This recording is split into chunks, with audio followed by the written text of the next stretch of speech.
காஞ்சி மகா சுவாமிகள் அருளிய தெய்வத்தின் குரல் பாகம் 2 சந்தஸ் வேதத்தின் பாதம் பிரிவில் பகுதி 82 செய்யுள் இலக்கணம். சந்த தமிழ் என்ற வார்த்தையை கேட்கிறோம். சந்த தமிழில் பாடி இறைவனை துதிக்க வேண்டும் என்று அடியார்கள் வேண்டுகிறார்கள். சந்தம் என்ற இந்த வார்த்தைக்கு மூலம்தான் சந்தஸ். சந்தஸ் என்றால் வேதம் என்று முன்பு அர்த்தம் சொல்லியிருக்கிறேன். சிருஷ்டி என்ற அஸ்வத்த விருட்சத்துக்கு வேதங்கள்தான் இலைகள் என்று கீதையில் பகவான் சொல்கிற போதும் சந்தாம்சி யஸ்ய பர்ணாணி என்றே சொல்கிறார். வேதம் என்பதற்கு பதில் சந்தஸ் என்கிறார்.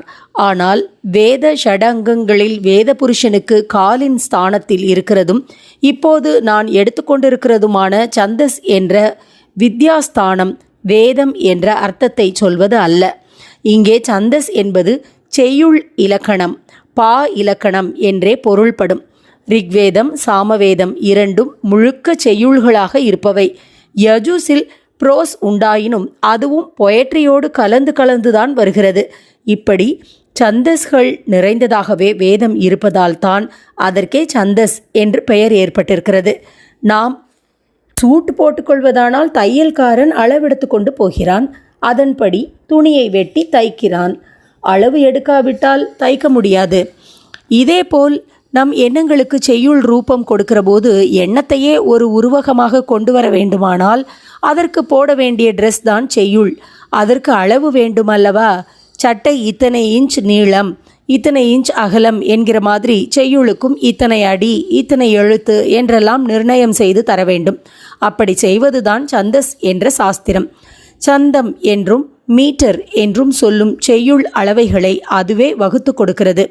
பிங்களர் என்பவர் செய்த சந்தஸ் சூத்திரம்தான் இப்போது அதற்கு முக்கியமான நூலாக இருக்கிறது. வேத புருஷனுக்கு பாதமாக இருப்பது சந்தஸ் என்னும் அங்கம். மந்திர உபதேசம் செய்து கொண்டவர்கள் அதை ஜபிக்கும் பொழுது மந்திரத்தின் ரிஷியை சொல்லி தலையை தொடுவார்கள். சந்தஸை சொல்லி மூக்கை தொடுவார்கள். தேவதையை சொல்லி ஹிருதயத்தை தொடுவார்கள்.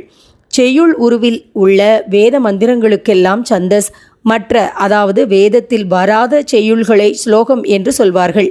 வசனத்தை கத்தியம் என்றும் சந்தஸை பத்தியம் என்றும் சம்ஸ்கிருதத்தில் சொல்லுவதுண்டு. தமிழில் நாம் செய்யுள் என்பதை தெலுங்கிலும் பத்தியம் என்பார்கள். இங்கிலீஷில் பொயட்ரி என்று சொல்லுவார்கள். வேத செய்யுளுக்கே சந்தஸ் என்று பெயர் இருப்பதோடு சந்தஸ் என்றால் எந்த செய்யுளுக்கும் இருக்க வேண்டிய சந்தம் அல்லது மீட்டர் என்ற விருத்தமும் ஆகும். செய்யுளில் பலவிதமான விருத்தங்கள் இருக்கின்றன. ஸ்லோகங்களும் விருத்தங்களே. அனுஷ்டுப் விருத்தம் என்பது ஒன்று. புராண ஸ்லோகங்களும் இராமாயண ஸ்லோகங்களும் அந்த விருத்தங்களே.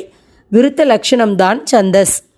ஒவ்வொரு விருத்தத்திற்கும் இவ்வளவு பாதம் இருக்க வேண்டும், ஒவ்வொரு பாதத்திற்கும் இவ்வளவு எழுத்துக்கள் இருக்க வேண்டும் என்று நியமம் உண்டு. ஆர்யா என்று ஒரு சந்தஸ் இருக்கிறது. அதற்கு மாத்திரை கணக்கு உண்டு. அதாவது இவை குற்றெழுத்து நெட்டெழுத்து கணக்கு உள்ள சந்தஸ்களாகும். இவற்றில் ராம என்பது 2 எழுத்து என்று கணக்கு பண்ண மாட்டார்கள். ரா என்கிற நெடிலுக்கு 2 மாத்திரை, மா என்ற குறிலுக்கு 1 மாத்திரை என்று மாத்ரா ரீதியிலேயே கணக்கு பண்ணி ராம என்றால் 3 மாத்திரை என்பார்கள். குறில் நெடில் வித்தியாசம் பார்க்காமல் ஒவ்வொரு செய்யுளிலும் ஒவ்வொரு பாதத்தில் இத்தனை எழுத்து இருக்க வேண்டும் என்பதாக நிர்ணயிக்கப்பட்ட சந்தஸ்களே அதிகம். அவற்றைத்தான் குறிப்பாக விருத்தம் என்பது. ஆர்யா சந்தஸை போல குறில் நெடில் வித்தியாசம் பார்த்து பாதத்துக்கு இவ்வளவு மாத்திரை இருக்க வேண்டும் என்று நிர்ணயிக்கப்பட்டவற்றுக்கு ஜாதி என்று பெயர்.